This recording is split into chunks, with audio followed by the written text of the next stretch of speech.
Hi Festive friends, and a very warm welcome back to The Library is Open. So I hope you brought your snowflake infused library card. You can tell I made that up as I went along, can't you? Because I have no idea what that means. But I hope you're well. We are now into the main thrust, if you will, of December, and I had this idea that I wanted to make a video about the best sort of, well, not the best, but in my opinion, some of the most interesting and fun, I guess, books for the festive season or just winter in general. And I thought, what better way to frame that than with, one of my favourite Christmas carols, the 12 Days of Christmas. So this is the 12 Books of Christmas. Yeah, and if I'm doing that right, then it should be that when I post this, there will be exactly 12 days up to Christmas Day, inclusive. So that's not necessarily a given, though, given my, less than stellar track record with maths, but let's just fingers crossed that. Okay, so without further ado, let's start looking at books, shall we? So on the first day of Christmas, my librarian gave to me my current read, which is this gorgeous little title, Hiddensee by Gregory Maguire, who famously wrote Wicked and its sequels, and his kind of shtick, and I don't mean that in a disrespectful way, is that he sort of takes well-established folk tales and, fairy stories and then reimagines them in a more adult way. This one is a reimagining of the sort of, it's not really the story of the Nutcracker, but it's the sort of the story behind the creation of the Nutcracker story, if you will. The sort of backstory of Herr Drosselmeyer, who in the Nutcracker gives the titular Nutcracker to Clara. So this is how the Nutcracker came to be made. I will do a full video on this one for Christmas week, as this is my sort of main festive read, if you will. And the Nutcracker happens to be my very favourite story from the festive period. So this was an easy one. And can I just look at that little piece of art? That beautiful. Okay, on the second day of Christmas, my librarian gave to me a book I do not have a physical copy of, unfortunately, as I borrowed it. I thought I'd read it on ebook, but I think I borrowed it actually, and I've since returned it, as all good library goers should. And this is a crime for Christmas, and it's one of the British Library crime classic series, and it's called Mystery in White, by J. Jefferson Fairjohn, and it's suitably creepy, and that's not necessarily something you can say for the whole of, these vintage crime novels, but there are moments of genuine unease in it. The premise is that there's a trainload of passengers, and their train breaks down in the middle of the country, and they take refuge from the train in this house, which is all set up for Christmas, but no one's there, and then they're sort of stranded in this snowdrift, but there's a murderer in their midst, and it's full of like red herrings, but as I say, genuine moments of unease. So it's the perfect kind of murder mystery that's just a little bit sharper than a cozy, but very much a page-turning read, so definitely recommend that. On the third day of Christmas, my librarian gave to me this, which was my Christmas read for last year, which I think I've mentioned on this channel before, but I haven't ever done a sort of dedicated video on it. This is Christmas in Austin by Benjamin Markovits, and it's the sequel to A Weekend in New York by the same author, obviously. Although I don't think you necessarily have to read the first novel to appreciate this. I certainly read them out of order. But this is lovely. It's set in Austin, obviously, in Texas, and it's the story of the Essinger family, who sort of all returned to their parents' home in Austin for Christmas, and it's a big sort of rambling family drama with all that entails. And it's one of those books where sort of event-wise, nothing really happens, but everything happens emotionally and in terms of familial relationships. And I just think, I mean, the New York Times says on the front, says it best, I think, Markovits' writing makes the ordinary unforgettable. And I think that's absolutely true. This is perfect Christmas reading from the contemporary genre with just a little bit of bite. That's lovely. So on the fourth day, again, one of my favourite genres, as you well know, is this, but this is a little bit of something different. This is Death Goes on Skis by Nancy Spain, and this has recently been reissued by Virago, the feminist press. And it's also introduced by lovely, lovely Sandy Toksvig. Sidebar, really miss her on Great British Bake Off. Now, as I understand, this has an LGBTQ bent. I haven't actually read this one yet. It's coming up for me, probably on Christmas week.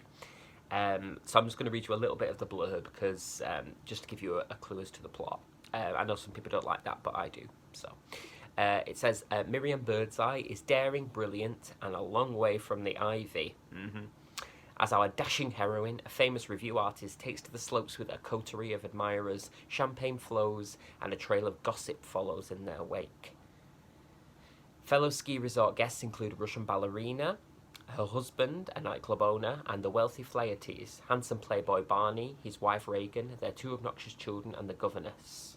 Unbeknown to Reagan, the mistress is also there with her husband. Intrigue. Secrets unravel, tensions rise, and soon amateur sleuths Miriam and Natasha have not one but two murders to solve. So apparently it's very farcical, very sort of camp, and as I say, there's that sort of queer twist to it, as I understand. So really looking forward to getting to this one. On the fifth day, a bit of a sort of a pick and mix, if you will, or a Christmas buffet, if you will, of short fiction. This is published this year by Penguin Classics, I believe. Yeah. And this is A Christmas Memory by Truman Capote, but it's actually a collection of, I think it's 5 or 6. Let me just check that for you. It's 5 of his sort of festive short stories. I've sort of started dipping in and out of these, you know, when I just want a little bit of a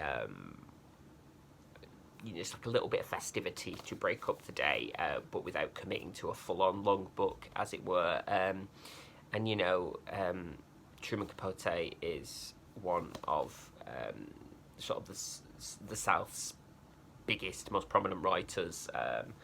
Breakfast at Tiffany's is a masterpiece, both in film and novel form. So this just really, really appealed to me, and I think the jacket's beautiful as well. Because sometimes you don't always want to, do you, like, commit to a full novel. Sometimes you just want, I just want a little bit of fiction.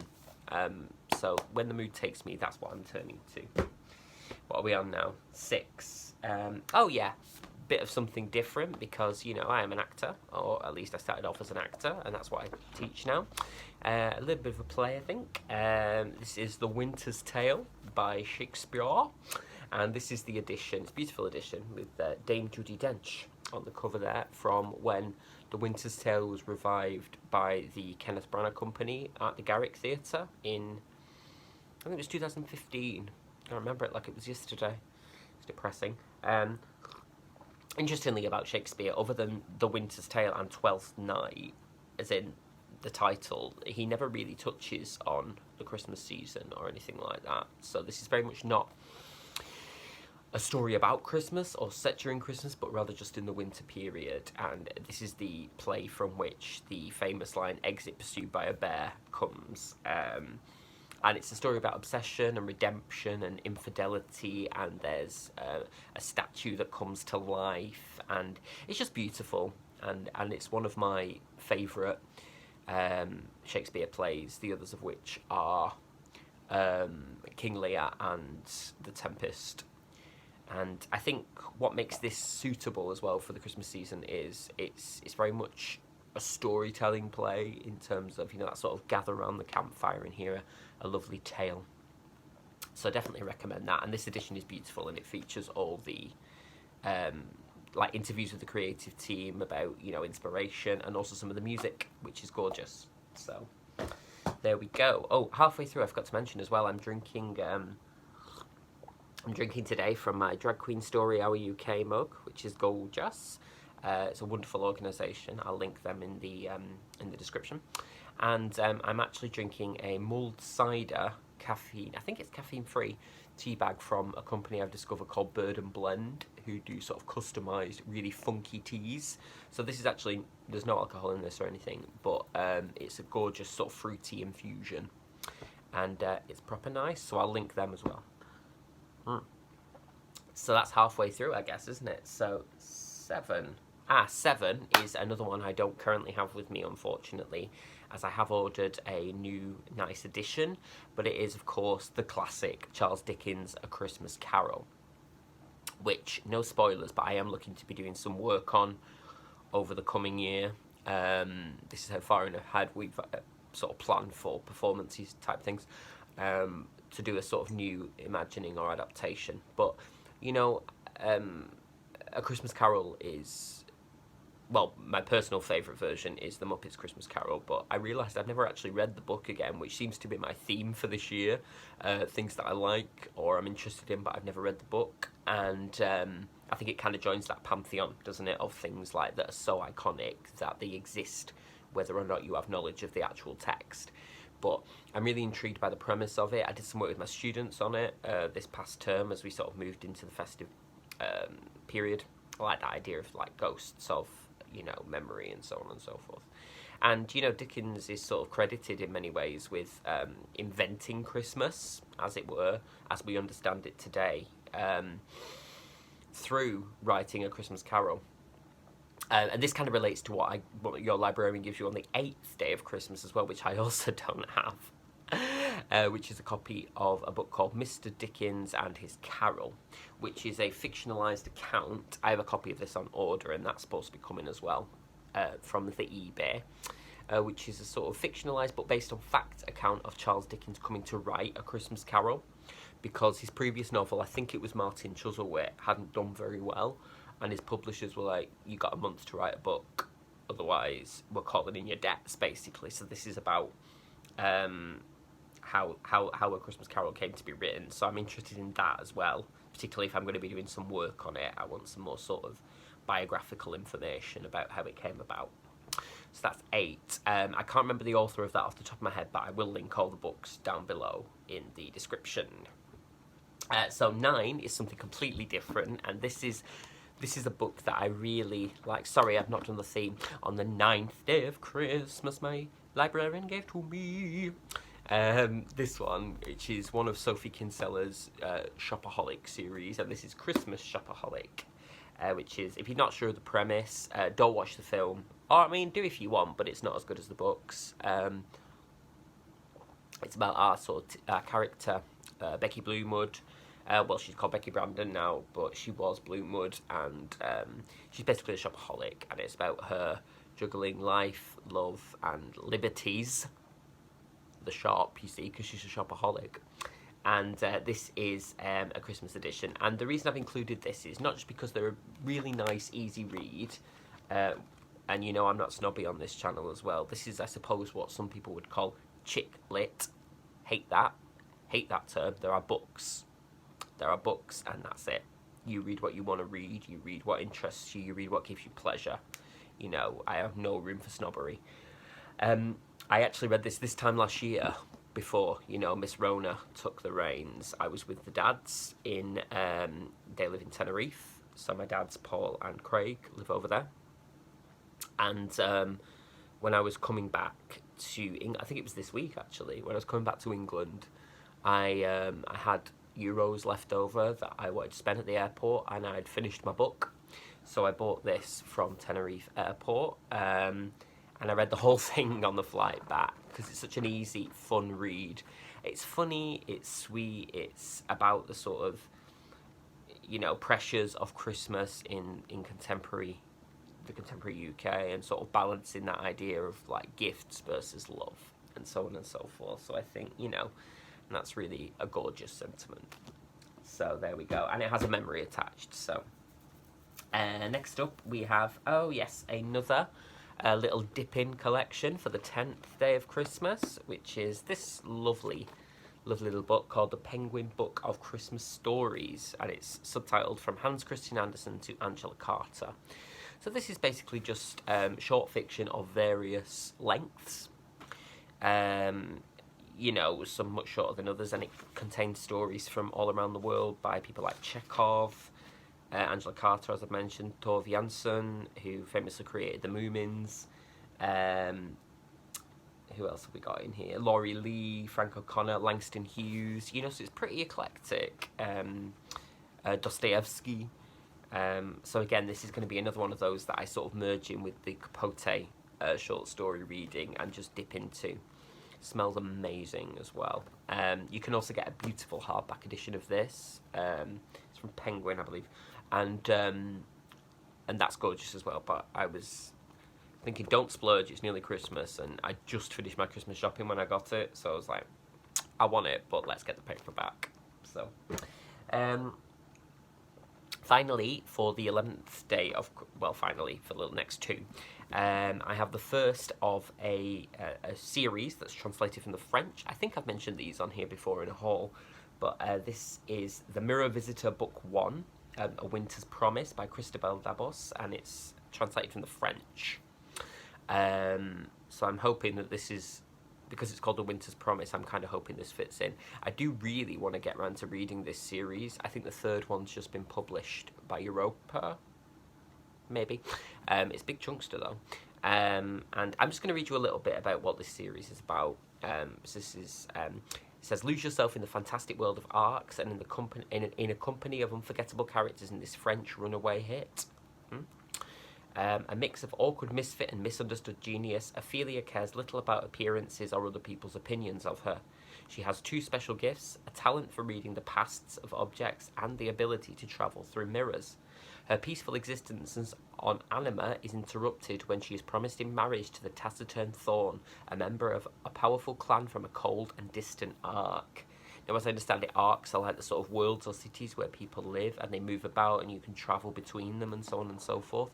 So, you know, this might be a really, really nice sort of wintry read, maybe after Christmas, so going into January and February when it's still cold outside and you want to be warmed up by a bit of YA fantasy. So I'll probably let you know how I get on with that. Maybe I'll start that next week. And finally, on the 12th day of Christmas, another newbie that I know nothing about, but I'm very much looking forward to, if only for this beautiful cover art. Look at that. This is a contemporary, as I understand. I use that term loosely because I think it was published in the 60s. Yeah, 64.